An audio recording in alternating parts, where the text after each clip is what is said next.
Hello and welcome to this week's Live with Dr. Stem. You know how I always cry out and I say, I want to have guests. I have a guest today, so I'm very excited. Welcome, Mr. Bob Tiede. Is it, how do you Welcome. pronounce I'm it? excited to T, be here. T, how do you pronounce it, by the way? I know you wrote it out for me. TD. TD. Yes. Awesome. I was preparing and I was reading. I was like, okay, he put it there, TD. I am so excited to have you. Let me just tell the audience in 2021, and I couldn't believe it that it was 2021. 2021, just like all of you know, I always go to all social medias and celebrate my birthday and tell everyone that it's my birthday. And that year in 2021, I got a message that not only said happy birthday, but he says, I want to send you some free books. I couldn't believe it. The package was beautiful. And I saw all these books on questions and questions and questions about life. I read it.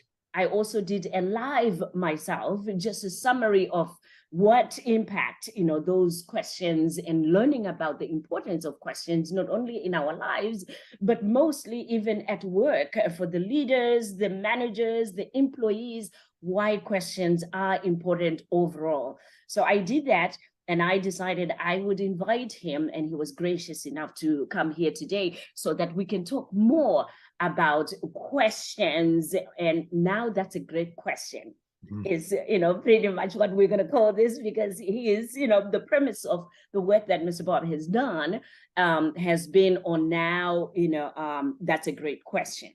So here we go. I'm not going to tell all of you about his background and biology, because what I wanted to do was, as I ask him the questions, he gets to tell us what he has done and what he is doing. But let me give you this quote. Maybe that would really take you to the direction that we are going.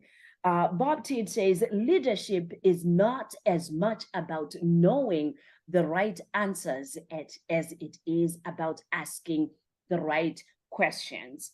He's passionate about helping leaders shift their paradigm from the pressure of having to know everything, to know all the right answers, but to simply have a few of the right questions. And I believe that even in life, we just need to know and have a few right questions for us to have, the right direction of our life.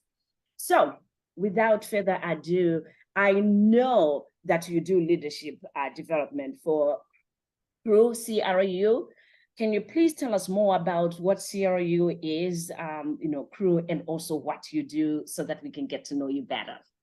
Well, thank you. Just a pleasure to be with you, Dr. Stem. CRU, as of maybe 10, 12 years ago, is the new name for Campus Crusade for Christ. And our headquarters must not be far from where you're at. They are in Orlando. Oh. And Campus Crusade for Christ, founded in 1951. We have about 20,000 staff active in 190 countries around the globe. And my role, my wife and I have been on the staff of CRU, counting this month, June, 52 years. Dr. Stem, obviously your new friend Bob has no ability to get a new job. We've been here 52 years, 8 years in CRU campus. Then the next 24 years, I was the CEO of Josh McDowell Ministry, which is a division of CRU. And then since 2004, I've been on the U.S. Leadership Development Team. The mission is developing the next generation of leaders for CRU. And Dr. Stem, it is a great team. This is not Bob by himself. Yes. And my role on the team has become recruiting outstanding leaders from outside of CRU to coach CRU leaders. And we currently have 130 outside leaders coaching 130 CRU leaders. They make a commitment to do it every other week for 2 years. And it has been a game changer. Yes. And then, of course, 11 years ago, I launched my blog, leadingwithquestions.com. I invite all of your listeners to subscribe, again, leadingwithquestions.com. And you also mentioned that package of books. Yes. What I want to share with your listeners is that these are all available as free ebooks and audiobooks. And if they will just go to leadingwithquestions.com, up at the top, there's a place you can just click on books. Yeah. And you will instantly have access to downloading all these free ebooks. But at any rate, if I can, you shared something. Okay. And that is, this is kind of a confession. Okay. Okay. For most of my career, I did not understand leading with questions. And looking back, my confession is I was a benevolent dictator. Not out of evil intent, but my only leadership paradigm is I thought the job of a leader was to tell staff what to do. And I did say benevolent. I grew up in a home where I was taught to say please and thank you. So if you'd been on my team, I don't think I would have said, hey, go do this. It'd been, hey, Dr. Stem, this week we're working on this. It'd really be great if you could please do this. And when you did it, I would have said thank you at a staff meeting. Hey, Dr. Stem, stand up. You all need to hear what Dr. Stem did. Wow. And I don't want to say we got nothing done, but I am confessing my only paradigm was the job of a leader is to tell staff what to do. Yes. And that kind of leader, I look back and, if you as a leader think your job is to have all the answers, what a heavy burden that is on your shoulder. Because guess what? None of us have all the answers. Yeah. And I'm sure there's times I was asked something by my staff and I didn't know the answer. So guess what I did? Mm-hmm. I made one up on the spot. And my staff were so gracious. They were probably thinking, I bet Bob didn't really know that. I think he just made it up. Well, as I said, leadership isn't about having all the answers, just some of the questions. So today, a staff member, a colleague, somebody brings me a question and I don't know the answer. Mm-hmm. Instead of making one up, I say, wow, great question. What do you think the answer is? Now, sometimes they may say, well, Bob, I don't know. That's why I asked you. And I'll say, man, this is a great question. Where could we find the answer? And they may say, well, we could do a Google search or they know somebody or whatever. And I say, wow, would you do that research and come back to me with the answer? Because I would love to know the answer to that question. And so I am now prepared with what I just shared to respond to any question I'm ever asked, because I don't have to have the answers. You just took off a big, load of stress from a lot of people in leadership. So I'm also a leadership trainer and coach. So I do leadership trainings and wellness trainings in organizations. And when I'm talking to the leaders, many of them are saying, well, I don't have all the answers. And these employees are looking up to me for the answers. So by you saying that, it also helps to empower them to say, you don't have to have all the answers, which I'm always, at least emphasizing to them. But then here's the thing, Mr. Bob.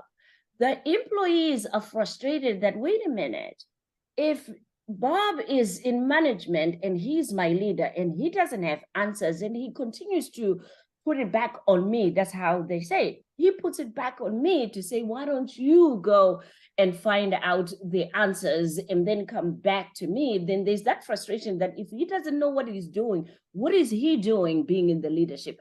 How would you respond to that one? Well, Dr. Stem, that is a great question. Yeah. Let me come around the barn to answer that question, so to speak. Okay. Do you like to have people tell you what to do? No, none of us really like to have people tell us what to do. Yeah. And Dr. Stem, if in your past work experience, whenever you've had a leader, a boss, supervisor, whatever the title, yes, but whenever they've said, hey, Dr. Stem, what do you think we might do here regarding, some topic? How did that make you feel? It empowered me because now somebody valued what I'm thinking and somebody values what I'm saying. without that leader saying, Dr. Stem, I value you, the fact that they just asked a question, said, hey, what do you think we might do? Yes.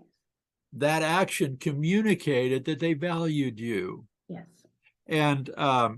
And my experience, again, I'm sure there are times that somebody comes and says, oh, Bob doesn't know, like you said, well, why is he the leader?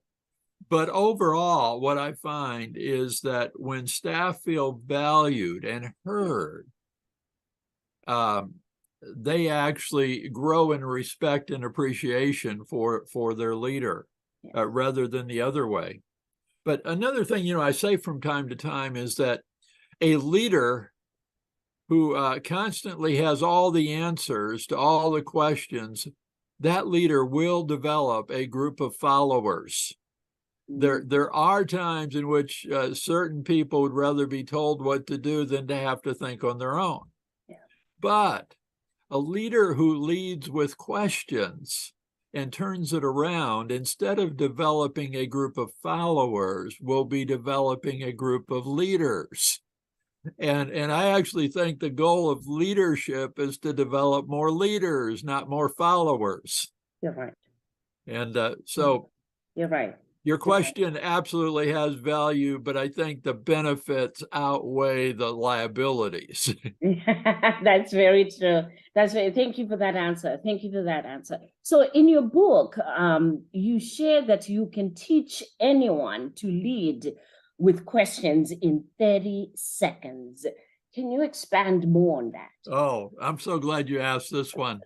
Whenever I speak, I ask this question, who here would like to learn to lead with questions in 30 seconds? And every hand goes up.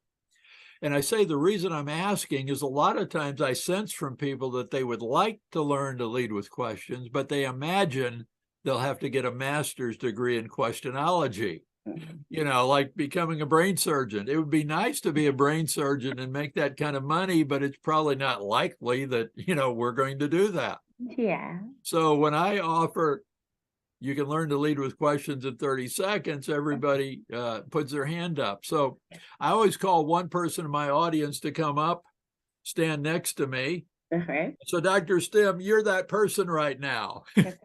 And I always share that the reason I picked them, so the reason I picked Dr. Stem here is I think she has a photographic memory. She's only going to have to hear my 4 favorite questions one time and she'll have them memorized. And Dr. Stem, they always look at me a little skeptical, like, I don't have a photographic memory. And I say, just like I'm doing right now. I think you do. And I say, now I have a second hand on my watch here. So I'm going to be the timekeeper, but here's what I'm going to do. I'm going to share my 4 favorite questions, and the clock starts when I say, here's my first question. When I'm done, I'm going to ask, do you have them memorized? And if you say yes, I want to say, please share them. And if you can share all 4 perfectly, that's when the clock will end. So are you ready? Okay. My first favorite question is, what do you think? Second, what else? Third, what else? Fourth, what else? Do you have them memorized? Yes. Share them with us. What do you think? What else? What else? What else? Wow, I'm going to have to change this to 21 seconds. Now, Dr. Stem, some people viewing might be just a little skeptical, like, Bob, you can't ask somebody, what do you think? What else? What else? What else? And I say, well, not in that rapid fashion, but imagine a conversation. And first of all, what do you think? You're going to add a topic. Hey, what do you think we might do about this? Yeah. Or what do you think about this issue? There's going to be some topic. And when you ask somebody that, they're going to give you an answer. And at some point, they're going to pause. Well, rather than just moving on like I used to do, I now say, wow, Dr. Stem, that's really good. What else? And guess what? They'll then give you more. Yeah. You see, all of us, when we're asked, hey, what do you think?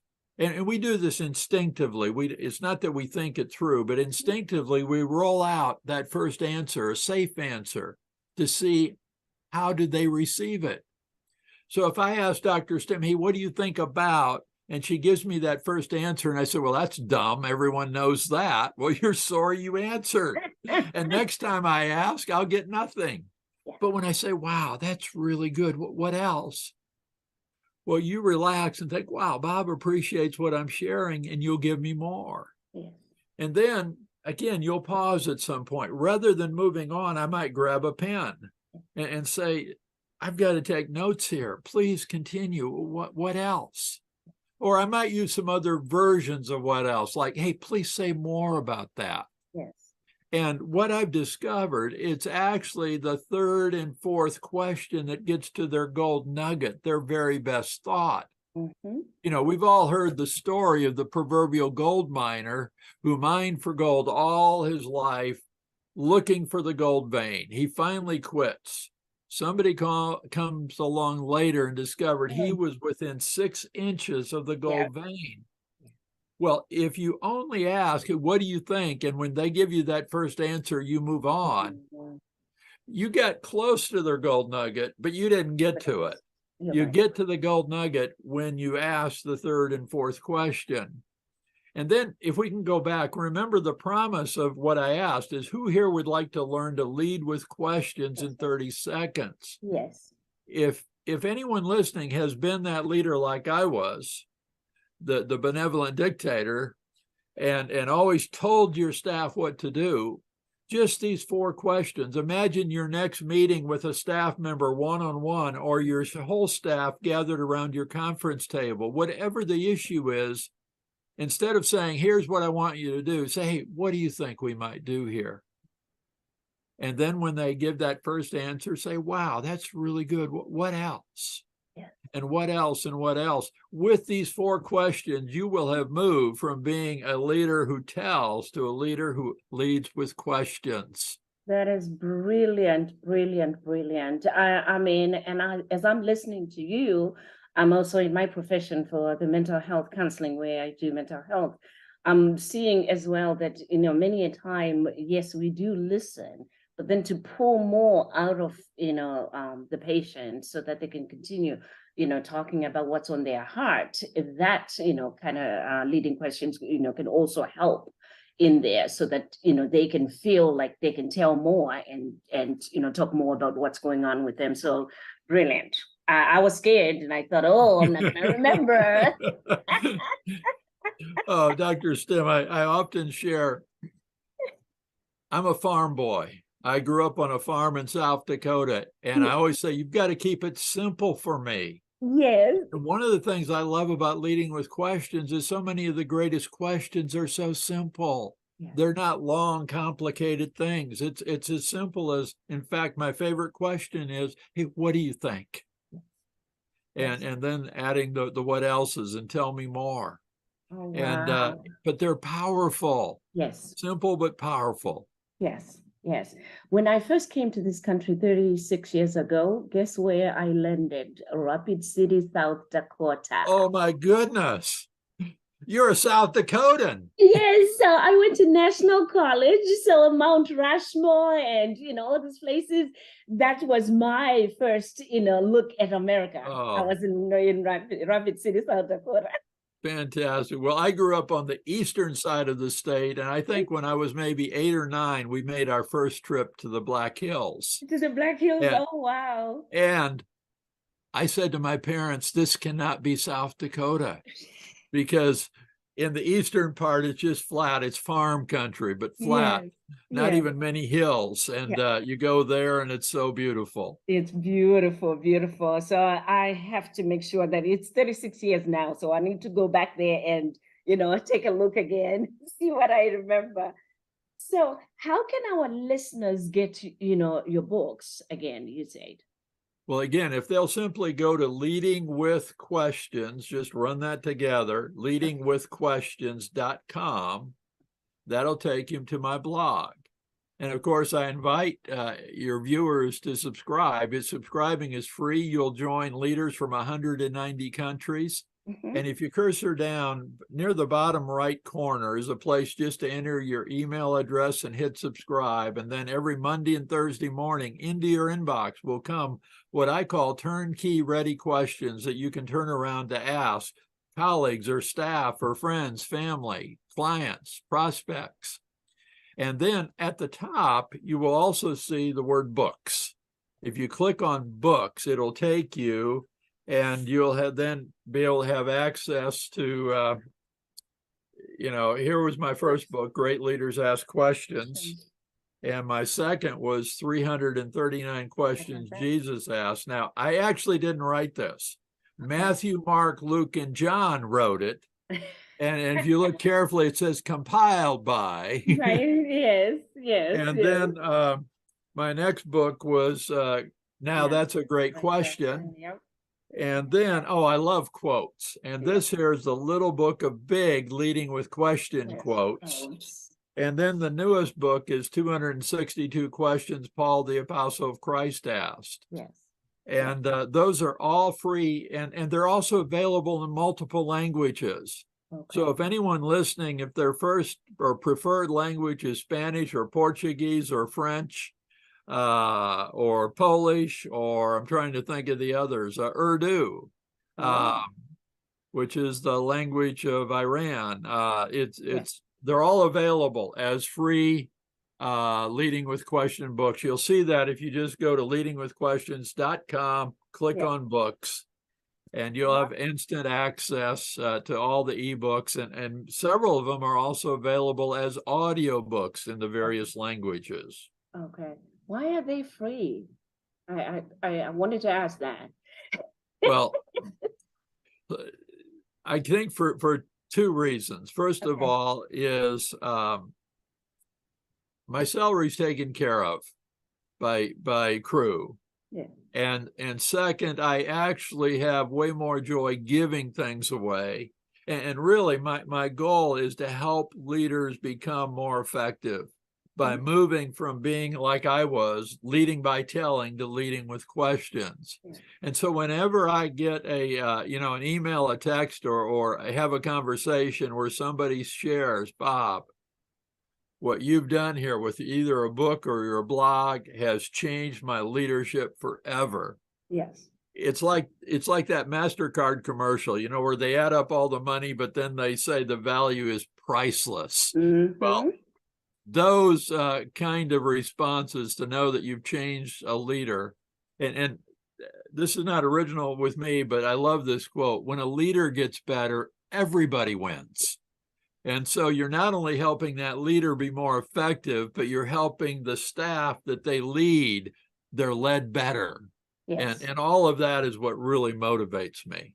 Wow, thank you for that. So because, I know that you mentioned your wife, and also, this is, Crusaders for Christ. I want to put you on the spot with this one. How can questions help leaders in the family where a husband is the head of the household, or even parents as leaders of their children? How can questions be applicable and helpful to those leaders in personal lives? Well, again, fantastic question. Fantastic question. Let me start with children first. Okay. I heard this from a mom, and I thought, wow. She said, the bedtime routine, she was telling her children what to do. These were like preschoolers. Yes. She said, it's time to go to bed. You all need to go get your pajamas on. Or maybe first we get a bath, and then we're going to have pajamas, and then it's time to brush our teeth, and then we're going to have the bedtime story, and then we're going to have our prayers, and we're going to say goodnight. And one day she thought, wait a minute. And instead of telling, she asked her children, what time is it? And they said, it's time for bed. And she said, what do we do first? And they said, we first brush our teeth. She said, great, let's go brush our teeth. And then she said, what do we do next? She said, we get our pajamas on. And then what's next? Oh, you read us a story. Okay. And wow. They knew the routine, but she just asked the questions rather than telling them. And she said they were delighted. Well, Yes. that's preschoolers. Then a question, one mom shared with me that every day after school, and she said this went on far too long, she would ask her daughter, hey, how was school today? And she'd get a one-word answer. Fine, okay, boring. But, you know, she didn't get much. So one day Teenagers. she thought, I wonder if there's a better question. And she came up with one. Yeah. And so that day when her daughter came home, she said, honey, honey, tell me about your day today. And she said, at first, I wondered if my daughter had heard me because there was long silence, but then she began to talk. And for the next 5 minutes, she talked nonstop, telling me all about her day. And so, you know, there's the difference between, hey, how Yes. was school? Yes. To tell me about your day. Yes. And a better question. Yes. And Yeah. And then I think just asking children from time to time, when appropriate, hey, what do you think would be best here? Allow them to be involved. Now, you know, you're not going to, they suggest something that would be harmful, illegal, wrong. Yeah, You're going that's to true. correct that. Yeah, that's But true. involving them, none of us like to be told what to do. That includes children. Children as well. Now, I Yes. find that chief among those who don't like to be told what to do is my wife. Of course. Which of course is she's not unique in that way. Yeah. But interacting, and what I find is most helpful is two things. First of all, and this is kind of another confession. So often, and I still make this mistake, she'll Yes. start talking and I'm thinking, okay, she's wanting me to solve something. And I'll jump in. So here's what you need to do. And she'll say, Robert, there you go again. You don't even know what I'm trying to share with you, and you're already trying to tell me what to do. Yeah. And so a question I often use, even when I think she is asking me a question, is, can you please say more about that? And when she says more, it then allows me to better understand. Like many times, she really doesn't want me to solve something. She just wants to be heard. Yeah. And other times, if she does want me to do something, can you please tell me more? It then becomes clear. And so part of it is asking, can you please tell me more? And I use that with everyone whenever I'm asked a question, because confession, so often when I've been asked a question, I immediately think I know what they want, and I immediately jump to an answer. Yeah. Now, my wife isn't polite. She'll just say, Robert, there you go again. But other people often, they're a bit more polite in that they don't say, you missed my question. Instead, they say, oh, thank you. And then they ask you another question, and you realize they've just reworded the first question because you missed it. And I appreciate their graciousness, but I'm learning to say, hey, say more about that when I'm asked a question to make sure I understand. And then at least I respond appropriately. Yes. Yes. Thank you for that. Thank you for that. I love the way, the parents ask the questions, to the young children, even to teenagers. That makes a big difference, in the way that you ask the questions, which is a lesson that, sometimes it's not about the answer, it's about the question that we ask. How we ask the question might, impact the way that, it is going to be answered. So that's a big lesson, to all of us. I've got a couple more questions, and I wanted to know about the Navy captain story. Oh, this is one of my favorite. Navy Captain Michael D. Abershhoff, when he took over command of the USS Benfold, and I think we have about 300 ships or vessels in the U.S. Navy, and they measure morale on every ship. And I don't know exactly how they measure it, but morale on that ship when he took over was the lowest in the entire Navy. 18 months later, under his leadership, retested, morale was the highest of all the ships in the U.S. Navy. And so how did he move from worst to first? Well, one of the first things he did that will help you understand how he made this move, one of the first things he did upon taking command is he had 300 meetings with 300 sailors, one-on-one. The meetings lasted about 15 minutes. And in those meetings, he asked them 3 questions. Mm-hmm. And the 3 questions were, first, what do you like best about our ship? Second, what do you like least? Third, what would you change if you could? And of course, he listened.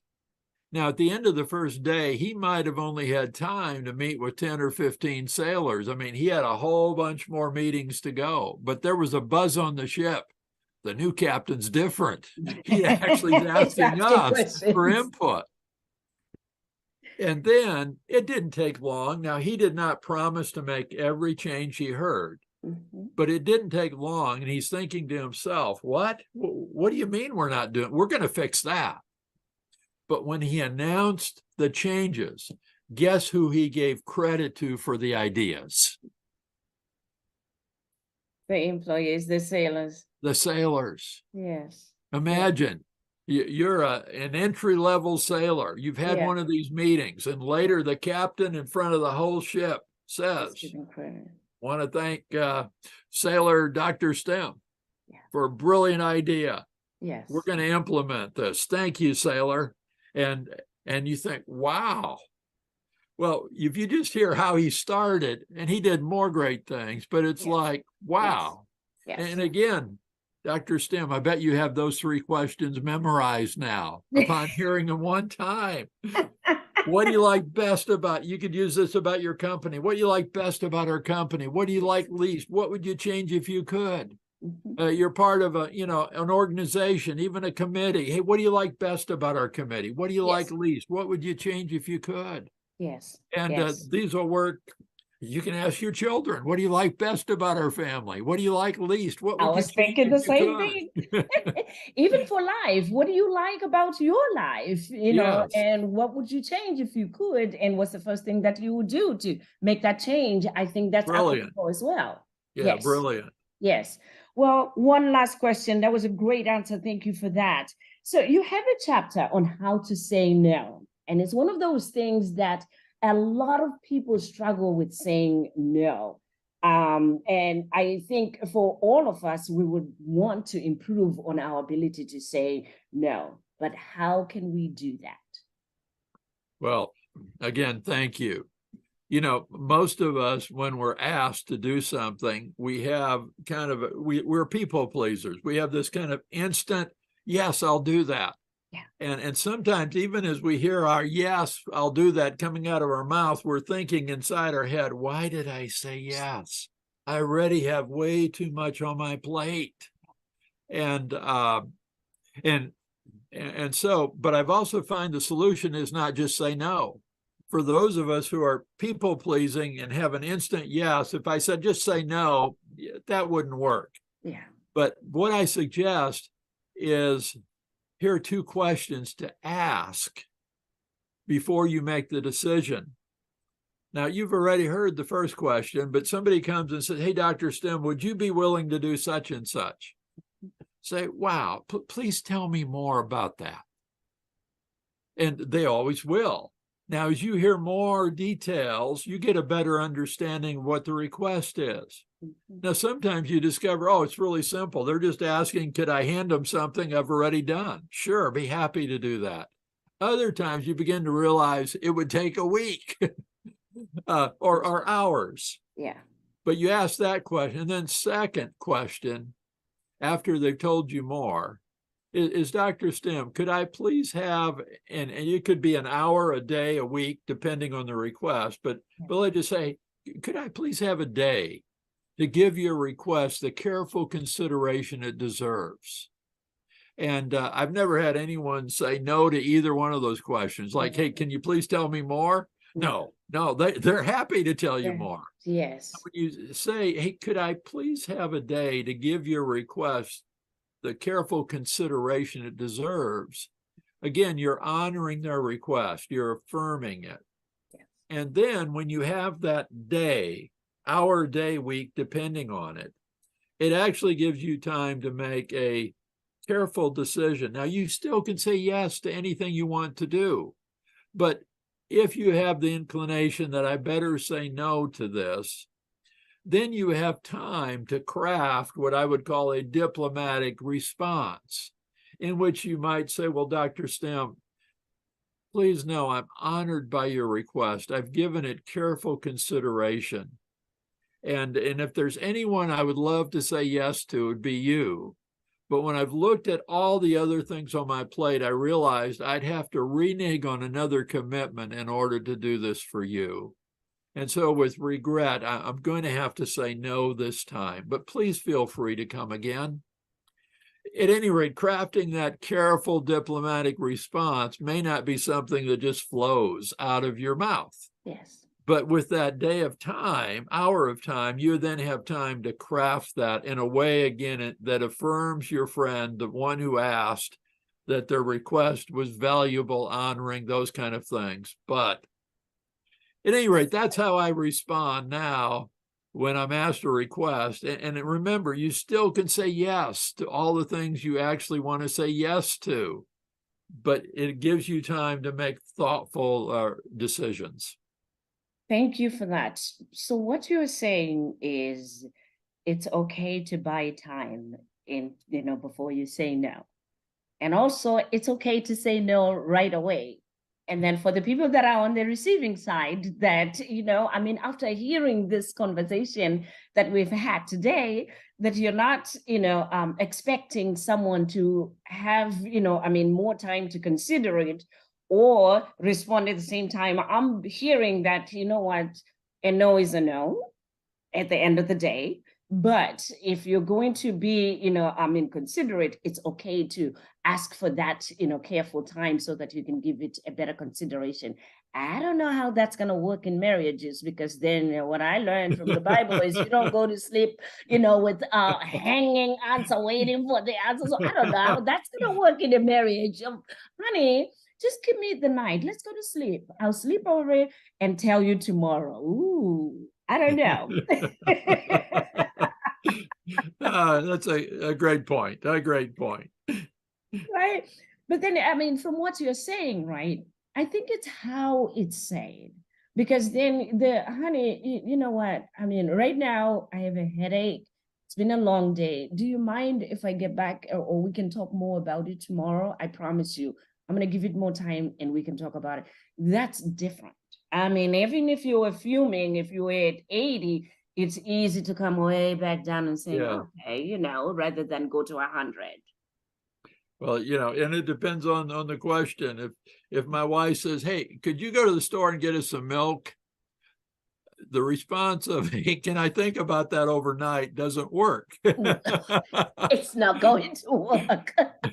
It is not going to work. So with that, Mr. Bob, I want to thank you so much for this, live conversation that we had today. Any last words for our audience, as well as that website again, where they can get those free books from you? Well, again, Dr. Stem, this has been a delight. You are a wonderful host. This has just been a privilege. Thank you. And I do invite all the viewers, please go to leadingwithquestions.com, cursor to the bottom right, enter your email address, and click subscribe, because I'll be delighted to add you as a new subscriber to join those leaders from 190 countries who have already subscribed. And then at the top, click on books, and you'll have instant access to download one or all of my free ebooks in multiple languages. It'll make sense when you go there, but leadingwithquestions.com, click on books, and follow that. Dr. Stem, again, thank you. You're most gracious host. This has been a great honor to be your guest today. Thank you so much. I know we could have talked and talked and talked and talked. So, guests, in summary, let me just summarize what I have learned from the free books, which has many questions and much more information than I didn't even know myself. So, questions matter. Questions build character. And mostly what I learned is when an organization develops a questioning culture, it also creates a culture of we rather than a culture of you versus me, as Mr. Bob says in his book, or a management versus employees. So questions matter, which means the people begin to, they're willing to admit when they don't know, as you heard him saying, and it's okay to not know everything. I know I have a sister, Nikki, that I'm always putting out there that always says, you don't know that, and you're a doctor? And I'm glad that this has been confirmed that it doesn't matter what doctorate you have, you still don't know everything. It doesn't matter what position you have, you still don't know everything. And that's what, in the power of questions will help, all of us understand. But the other thing is you now can go beyond allowing questions that encourage, more questions and more answers. The more questions that you're willing to hear and answer, the more that you'll get, you open yourself out to knowing more. So I will end with 3 leading questions that Mr. Bob Tiede always asks. And he says, what would be impossible to do? And if it happened, would it be incredible? What would make it possible? And what would I need to change in order to make it happen? So go to his website. You'll get those free books, ebooks that you can easily download and share. Don't forget to subscribe. Until next week's live, this is Dr. STEM. And as I always say, be encouraged.